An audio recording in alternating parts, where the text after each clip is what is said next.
Вести на Канал 8, добро дојдовте. Во сите здравствени установи во државата што се надвор од Скопје се чувствува недостиг на лекари специјалисти за повеќе медицински гранки. Поради тоа, Министерството за здравство планира недостигот да го пополнува со ангажирање на приватни специјализанти.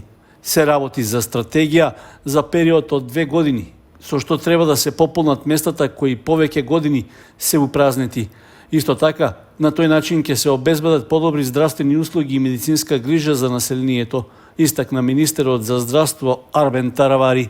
Прашањето беше за приватните специјализации, кои се критериумите. Прв критериум е таму кај што имаме најголем дефицит, а од кај што доаѓаат специјализантите, значи најголем дефицит имаме во внатрешноста на државата и ќе им дадеме предност во тие места, значи тие кои што доаѓаат од градови, пример Куманово, Струмица, Тетово, Кичево. Потоа ќе биде специјализанти кои што се при крај на специјализација, значи предности имаат тие што се во 6-та, 5-та, 4-та година. Исклучоци може да има ако имаме некаде огромен дефицит во некој од градовите, меѓутоа предност генерално ќе имаат тие. И трет критериум ќе биде нормално просечната оценка. Јас се надевам дека вкупно се 641 приватен специјализант. Мислам дека некои и од овие специјализанти можеби нема да имаат интерес, меѓутоа ние како држава ќе им дадеме понуда. Така да ако успееме, туку мораме од октомври, ноември веќе да ги ефектуираме, да отвориме конкурси и да ги вработиме. 300 оваа година и 300 следната година. Доколку нема интерес оваа година, помалку има, тогаш ќе одиме на втора година, прва година и тие кои што се во почеток на специјализација, после ќе ги третираме идната година другите преостанати од идниот, да речам, број 300. Во источниот регион, во скоро сите болници и здравствени домови нема доволен број ниту специјалисти, ниту пак општи лекари. Помалите општини Пехчево, Беро и Македонска Каменица немаат интернисти, а пациентите за преглед патуваат во Делчево или Кочани.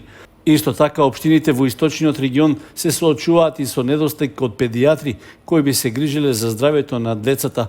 Мал е бројот и на гинеколозите кои треба да обезбедат основна здравствена заштита на женската популација. Општина Виница планира и годинава да им исплати парична помош од по 3000 денари на сите новозапишани правачиња. Одлука за исплатата на поддршката треба да донесе Општинскиот совет, пошто ќе биде објавен јавен повик за поднесување барања од родителите. Општина Виница и годинава ќе им исплати еднократна парична помош од по 3000 денари на сите запишани правачиња во општинските основни училишта во претстојната учебна година. Веќе се обезбедени буџетски средства. Одлука за исплата на парите треба да донесе Советот на Општина Виница на 33-та редовна седница што е закажана да се одржи в петок, 23 август. Станува збор за мерка за финансиска поддршка на семејствата кои од оваа учебна година ќе имаат ученици во прво одделение. Парична помош во истиот износ од општинскиот буџет беа исплатени и минатата година, зашто тогаш беа обезбедени 340.000 денари.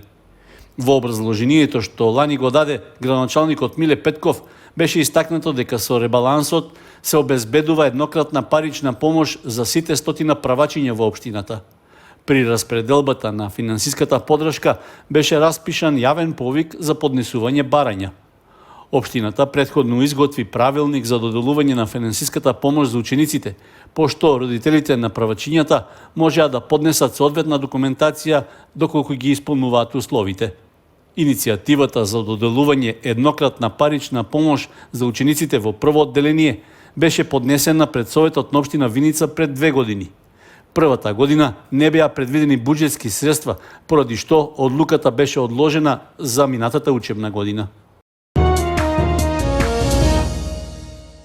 Општина Зрновци ги почна градежните работи за резервоар за водоснабдување на жителите на Видовиште. Резервоарот ќе биде со капацитет од 60 кубни метри и ќе биде поврзан на филтер станицата за вода во Зрновци. Локалната самоуправа на Зрновци ги почна активностите за изградба на планираниот бунар за обезбедување дополнителни количини вода за пиење за жителите на Видовиште. Станува збор за објект со капацитет од 60 метри кубни, за што општината ги обезбеди потребните средства. Минатата година во Видовиште беше поставен нов цевковод со пречник од 125 мм и каптажа за физичко пречистување, со што се зголеми динамиката на испорачаната количина на вода за 4 до 5 пати. Сепак и покрај ваквите инвестиции, тоа не го решава прашањето за акумулирање поголема количина вода претежно во летниот период. Поради тоа почна изградбата на дополнителниот резервоар, кој заедно со постојниот од 90 кубни метри треба да обезбедат доволно вода за пиење и при зголемена потрошувачка. Во село Видовиште започнуваме со реализација и изградба на резервоар за водоснабдување за домаќинствата, објект кој што ќе биде поврзан директно со главниот цевковод со фабриката за вода во село Зрновци. Ова е ветено за граѓаните на општина Зрновци, ветено на жителите во село Видовиште. Сето оно што го ветуваме, го реализираме до крај. Подобрување на животните услови на сите граѓани, градење на општина Зрновци, значи и развој на општина Зрновци. За изградбата на новиот резервоар за вода за пиење во Видовиште беа планирани нешто повеќе од 1.700.000 денари во бруто износ. По комплетирањето на изградбата на резервоарот, истиот ќе биде приклучен на филтер станицата во Зрновци, со што жителите ќе добиваат исправна вода за пиење. Предходно, со подршка од компанијата Екопак Хит од Кочани, беше завршено дупчењето на подземниот бунар за водоснабдување во близина на Домот на културата во Видовиште. Дополнително, од општината информираат дека во план е и изградба на посебен базен за акумулирање вода за потребите на територијалната противпожарна единица и доброволното противпожарно друштво од Кочани при интервенции за гаснење пожари на подрачјето на Зрновци и околните населени места.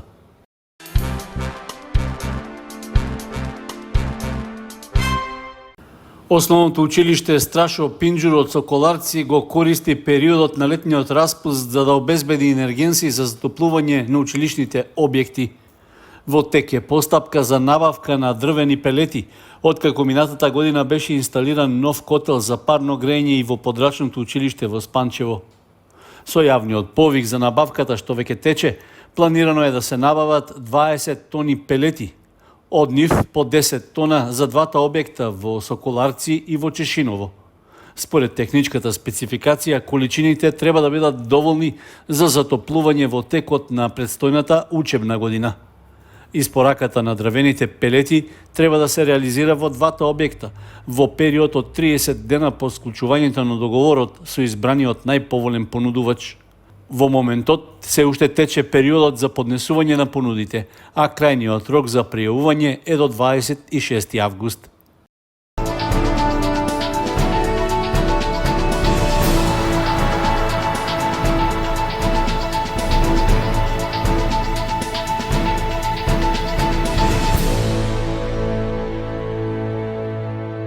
Следува информацијата од спортот. Викендов почна правенството во втората фудбалска лига. Во првото есенско коло на стадионот Никола Мантов се одигра надпреварот меѓу Осогово и Вардар од Неготино, при што гостите победија со 2:1. Во саботата се одигра првото коло во новото првенство на втората фудбалска лига, во кое фудбалерите на Осогово имаа лош старт. На домашен терен загубија од екипата на Вардар од Неготино со резултат 2:1. Со тоа им се повторува почетокот на минатогодишното првенство, кога како домаќини беа поразени, а потоа се бореа за опстанок во лигата. Гостите од Неготино покажаа дека се подготвени да играат на се или ништо, со единствена цел да не бидат поразени, па дури и да направат поволен резултат. На крајот во тоа успеа, иако во второто полувреме играа со еден фудбалер помалку. Вардар прв дојде во водство уште во 6-та минута, по прецизниот удар од 10 метри, што кон голот на домакините го упати Спасов.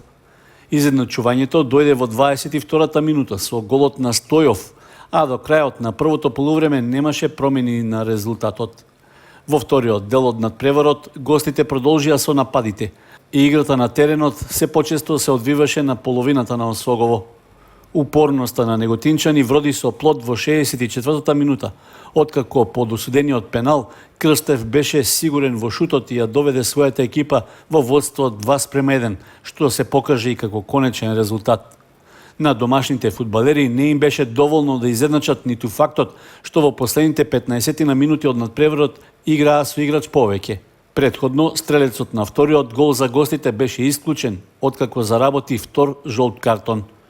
Со поразот, Осогово се најде во групата екипи во долниот дел на табелата, а следната шанса да го поправи впечатокот ќе ја има повторно на домашен терен. В сабота на Никола Мантов ќе гостува екипата на Скопје, која во првото есенско коло на домашен терен одигра нерешено со вардарскиот Богданци.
Почитувани, со прогнозата за времето ги завршуваме и овие вести на Канал 8. Следете ни на нашата веб страница kanal8.mk.